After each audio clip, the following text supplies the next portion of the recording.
Hi guys, Arthur here from Homeowner DIY. Guys, this is your quick tip of the week.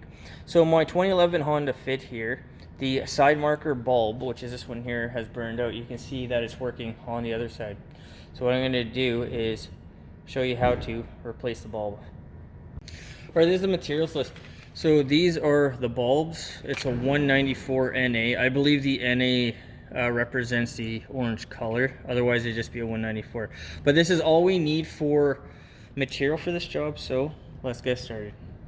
Alright, so our bulb is here. We'll take a look on the back side. Alright, so this is the wire, and then here's the plug that goes into the front headlight. So this needs to be turned to the left to be able to take the bulb out. Alright, so I'm going to remove the bulb from the headlight housing. So it's just to turn to the left. Guys, I suggest that you use gloves because I've had the glass from a burned out bulb break when I tried to pull it out, and I got glass in my finger. But just pull it out. Alright, so this is the old one, this is the new one. The old one says 194 NA, so they match. So put the bulb in. It doesn't matter which way you put it in. And then reinstall it. So put it inside.